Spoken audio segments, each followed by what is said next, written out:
Fala pessoal, boa tarde, tudo bem? Sejam bem-vindos. Programa Bitcoin e Altcoins Projeção Ficube. Chamo Alan, hoje dia 21 de agosto, uma quinta-feira. Vou colocar minha tela para a gente começar com o gráfico do Bitcoin. Deixa eu até apoiar que está fazendo alguns desenhos.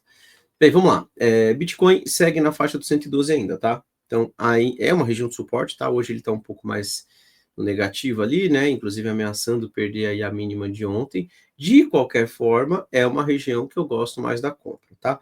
Pode ser que ele venha aqui, dê uma violinadinha aqui abaixo da linha verde, né? Para pegar ali os stops de quem já está posicionado, depois falar algo parecido.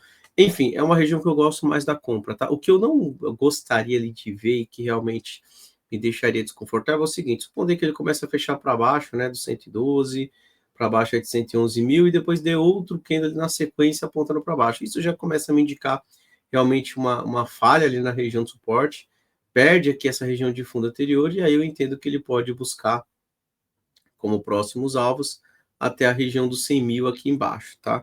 Então, é uma região de suporte, é uma região mais interessante para compra. Da última vez que ele tocou ali por volta do dia 3 de agosto, ele segurou na região e mandou de volta lá para 122, 123 mil, uma alta de cerca de 8%, e vamos acompanhar para ver como ele reage neste ponto, tá? A ideia é que ele segure e mande novamente ali, pelo menos próximo ali dos 120, tá? Acho que o mercado está em um movimento ali mais de espera, né? Amanhã tem um discurso do Jerome Powell, então vamos ver se ele dá alguma pista ali para o mercado, como que deve ser ali a próxima decisão de juros lá nos Estados Unidos, né? Então o mercado entendo que esteja aí mais no compasso de espera mesmo, e por isso que a gente vê esse movimento aí, né? Ele é um pouco mais amarrado de ontem para hoje. Então vamos acompanhar. Acho que a ideia é acompanhar, mas respondendo ali a pergunta do que eu faria nesta região, vejo como uma região mais interessante para compra, por considerar um ponto de suporte, tá? Vamos dar uma olhada no gráfico de Ethereum. Ethereum é a mesma situação, região de suporte na faixa dos 4 mil dólares. Ontem ele tocou, segurou. Hoje já começa a dar uma travada ali no preço, mas de qualquer forma entendo que a ideia para Ethereum é que ele tente buscar a região dos 4.800, 4.900, que é a região de máxima histórica do Ethereum, tá? Se por um acaso o Ethereum ainda cair um pouquinho mais, na região dos 3.900, 3.800 ainda é um ponto que eu também vejo ali para se pensar na compra, tá, pessoal? Então, Ethereum, no ponto atual, já é uma região que eu gosto, inclusive chamamos a atenção no dia de ontem. Hoje ele começa a dar uma segurada, vamos ver se ele respeita a mínima deixada recentemente. Se for perdida, a gente fica de olho ali nos 3.900, 3.800, que é o ponto que ele precisa segurar, tá? Se passar direto para baixo dos 3.800, aí já começa a acender o sinal de alerta. Ele vai ter um próximo suporte nos 3.400, mas aí eu já começo a desconfiar se ele retoma depois a movimentação de alta, tá? O ideal seria que ele já formasse um pivôzinho e fosse para cima novamente.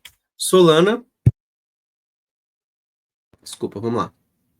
Solana bateu cabeça na região de topo anterior, vem corrigindo, testou a região dos 175, chamamos a atenção que poderia ali ser um primeiro ponto para a Solana segurar e tentar ali iniciar novamente a movimentação de alta. A ideia é testar de novo os 206, 207. Ontem ele reagiu, hoje já começa a demonstrar fraqueza. Só toma cuidado para quem está comprado Solana aqui. Chamei a atenção também, né, que perder nesse 175, outro ponto de suporte que dá para ficar de Solana é no 160. Então só ficar atento, porque muitas vezes a gente entra comprado aqui, né, e aí Solana faz algo parecido com isso, e aqui seria o melhor ponto de compra, tá? Então assim, para quem está comprado nessa região, se tiver com a posição menor, né, às vezes entrou ali com uma entrada parcial, embaixo na região de 160, é o ponto que, se ele respeita, eu entendo que vale ali uma tentativa completar a posição. E aí vamos ver se Solana, dentro da consolidação entre a faixa vermelha, né, 205, e a região em verde no 160, vamos ver se ele, respeitando essa faixa verde, ele manda de volta lá para a linha vermelha dentro dessa consolidação. Caso contrário, poxa, eu comprei aqui, entrei com minha mão padrão nessa região. Se perder a mínima, perder a região do 174, eu entendo que vale a pena estopar e observar melhor o que acontece no 160, tá ok? Então, vamos seguir acompanhando. Não é o meu favorito, Solana, né? Já chamei a atenção que Ethereum tá mais bonito que Solana no momento. Então, entre Solana e Ethereum, entendo que Ethereum, por enquanto, continua mais interessante, tá? Pode ser que isso mude aí nos próximos dias, dependendo de como o mercado, né, se comporte. XRP veio próximo aqui dos 277, já começa uma reação. Chamei a atenção no dia de ontem que gostava da reação de XRP. Hoje ele começa a dar uma segurada, eu acho que ainda é cedo para afirmar que falhou, tá? Pode até ser que ele ainda venha testar nessa região de 273, tá? Então, mais uma puxadinha para baixo. E aí, a ideia é que ele, tendo este movimento de correção, depois ele tem que apontar para cima e dar continuidade, tá? O que não pode acontecer e que realmente fica feio, e aí para quem está comprado tem que estopar, é ele perder essa mínima aqui dos 273, porque aí perdendo essa região de fundo anterior, ele abre alvo de novo lá para a faixa dos $2, que é um ponto que ele vem respeitando há bastante tempo, né? Respeitando praticamente desde dezembro ali do ano passado. Então, ficar atento caso, né, XRP venha a perder aí os 273, 270. Por enquanto, acho interessante para compra sim, entendo que vale uma compra, stop abaixo justamente dos 270 ali, 270. A ideia é que ele busque pelo menos esse primeiro alvo perto dos 3,30. Vamos ver se ele faz isso aí nos próximos dias, tá ok? Então, XRP, ponto importante de suporte. Vamos ver se ele reage por aqui. Dá uma olhada no gráfico do S&P 500. Bem, o S&P 500, pessoal, o S&P 500 ele perdeu ali a região dos 420, 430. Chamei a atenção no dia de ontem, né, que ele fez uma movimentação de queda, recuperou ali ao longo do dia, deixou um paviozão. E chamei a atenção que para quem está comprado aqui de cima, que o ideal é que ele não perca a mínima de ontem, tá? Hoje ele tá praticamente no 0 a 0 agora, né? O mais interessante aqui para o S&P 500, para quem está comprado, é que ele começa a formar um pivôzinho por aqui, ou seja, ele tem que começar a deixar uma máxima ali, né, um fechamento acima da máxima anterior, para a gente entender que ele marca um fundinho ali num tempo gráfico menor, e a ideia é ir lá para testar os topos deixados recentemente, tá? Então, teria que desenhar algo parecido com isso, né? Supondo que ele já segura aqui, venha trabalhando acima dessa máxima do dia anterior, não é para perder mais a mínima nos 330, então assim, para quem está comprado nessa região, já começa a ter um ponto ali para pensar em estopar caso venha a ser perdido depois. Ele teria que fazer algo parecido com isso para continuar interessante a compra. Tomar muito cuidado se o S&P 500 faz algo parecido com isso, ele vem para testar topo, falha e depois vem perdendo aqui essa região dos 330 a 340, porque aí vem aquele cenário do S&P 500 consolidando e voltando lá para testar os 6.200 como suporte, tá?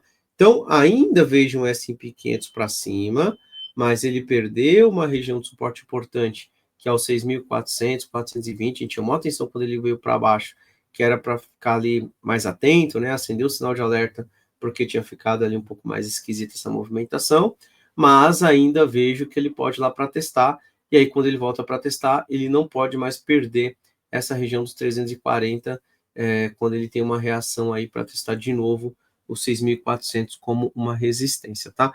Então, o S&P 500 ainda é para cima, mas ele precisa voltar para cima dos 6.400, 430 ali, para a gente entender que a movimentação de alta ainda continua. Caso contrário, volta tudo de novo para testar os 6.200. Então, fiquem atentos ali, principalmente para quem está posicionado no mercado americano na compra, tá ok? DXY,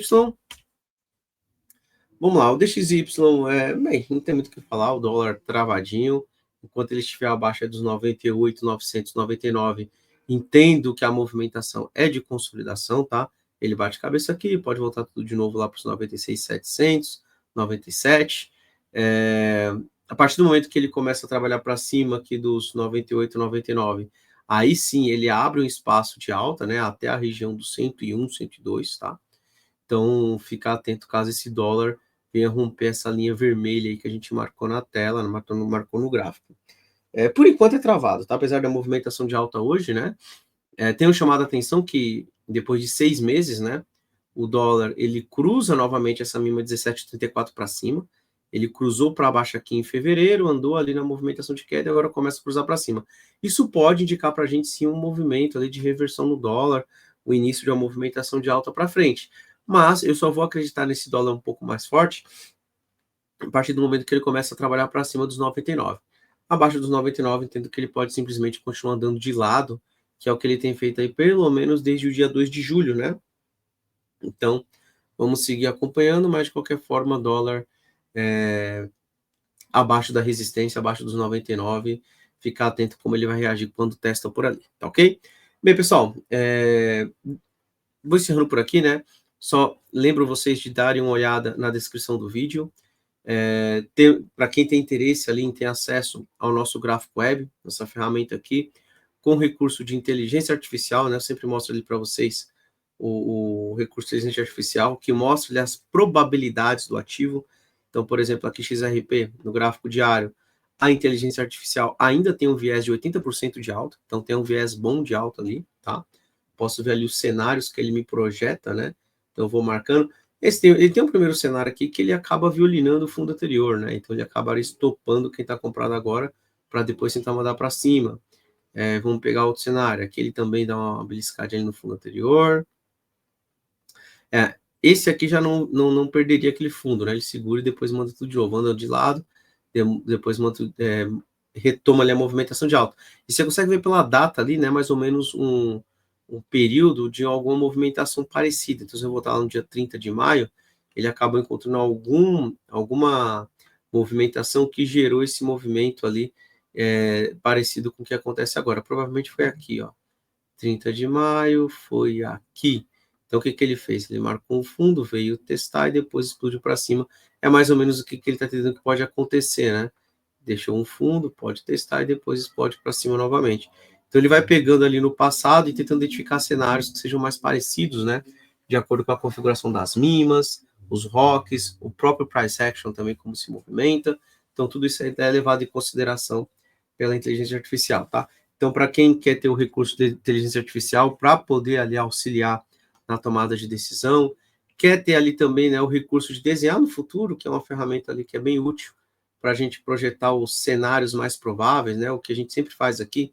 Então, por exemplo, eu pego aqui o meu desenho manual e vou desenhando ali o que eu acho que pode acontecer, né, e aí depois ir acompanhando se realmente acontece este desenho ali que eu coloquei na tela. Tem também o recurso do Prisma, né, que é para selecionar as melhores ações, melhores criptoativos de acordo com o BTL, tá ok? Então é uma ferramenta para auxiliar e ali facilitar encontrar os melhores ativos, melhores criptoativos. E tem também os modelos com os indicadores FICUB, tá? Então, para quem quer ter acesso a todos esses recursos, entra aí na descrição do vídeo, clica lá no link que vai te jogar na página do aplicativo Ficube, e lá você tem ali o plano do gráfico web, né? R$ 34,95 por mês no plano trimestral, tá?